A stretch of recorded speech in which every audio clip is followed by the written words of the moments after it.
Hi, I'm Melanie with Parenting High Schoolers, and I'm here today to talk about what are things that you could do to make the process of filling out your FAFSA easier.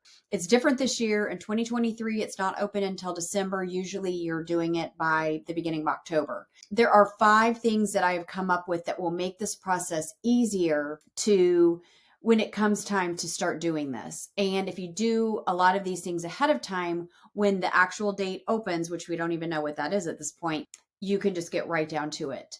Welcome to my channel, and here is the information that I have for the FAFSA.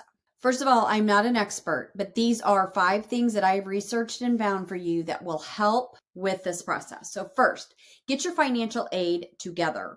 All of the pieces of information. So this is directly from the FAFSA website. I just wrote it down for you. So I'm going to look over here to my notes.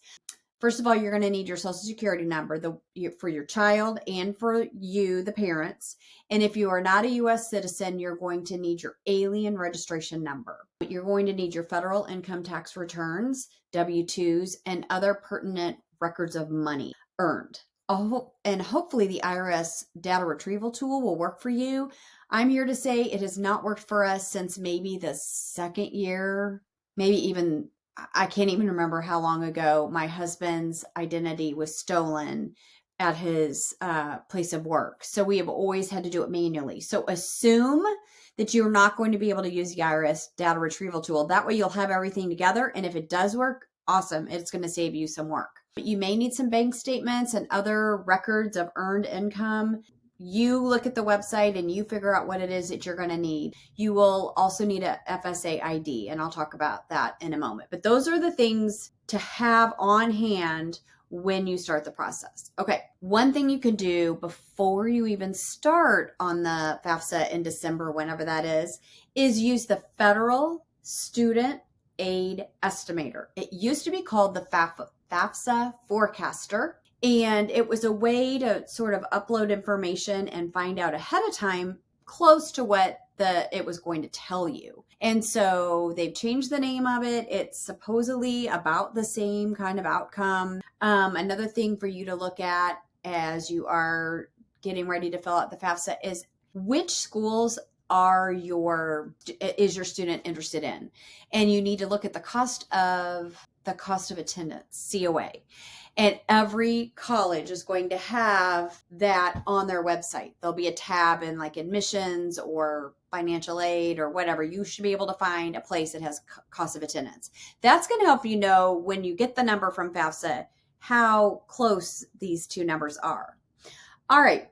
Set up your FAFSA ID now, the FSA ID. You can already go to the FAFSA website, and I will put links below to all of this, and you can go ahead and set up an FSA ID for yourself, your teenager, and your spouse.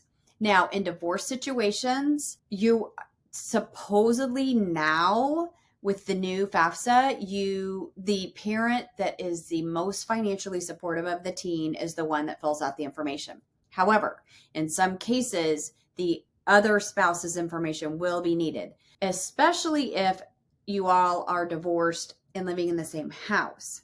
And again, this is something to look into yourself on the FAFSA website to make sure what your situation is. Okay, next thing is the EFC, which was the Estimated Family Contribution, is now the SAI.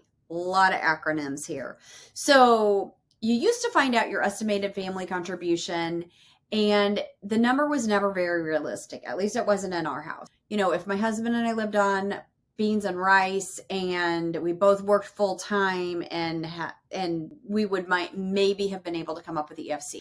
Now, I'm here to say that we have 2 sons that have graduated debt free, and we were able to take that EFC number, and it's not set in stone. It's an estimation. So it does not mean that is what you have to come up with. Just know that the new SAI, which stands for Student Aid Index, is a little bit different.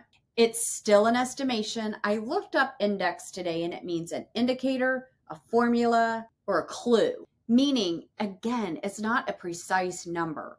It's just an idea of what the generated number is going to determine what aid a student will need to attend college. Now, again, you can get scholarships. There's like all kinds of things at play here. But when you fill out the FAFSA, it's a general number that is going to help indicate what the package is going to look like or what you're going to need to come up with. And again, it's a working number. You can get around it. There are ways. But my main advice here before I go to the last one is fill it out. At my oldest son's college, they gave $1,000 stipend a year if you filled out the FAFSA. Now, I don't know if any schools do that anymore, but it helps schools to award their merit aid, which is based on GPA and ACT scores. So please fill out the FAFSA. It just kind of helps you gather your ideas, your thoughts. It's a great bouncing off point for to have conversations with your teen about where do they want to go to college and what is it going to maybe look like, and will you receive any aid? And with the new FAFSA, it's kind of hard to say, but they're thinking that this new formula should be a more realistic number. Okay, the fifth thing that I have come up with is to create an email just solely for the college process. You can use this dedicated email for scholarship applications, for college applications, and for the FAFSA. Anything related to college. So I'm telling you, they will bury you in emails, both the colleges, the scholarship sites, all of that. So be very cognizant of which email you're using as you sign up for things and as you just stay on top of this whole college prep procedure. Good luck. Do these 5 things to make your life easier when it's time to do the FAFSA, and I'll see you soon.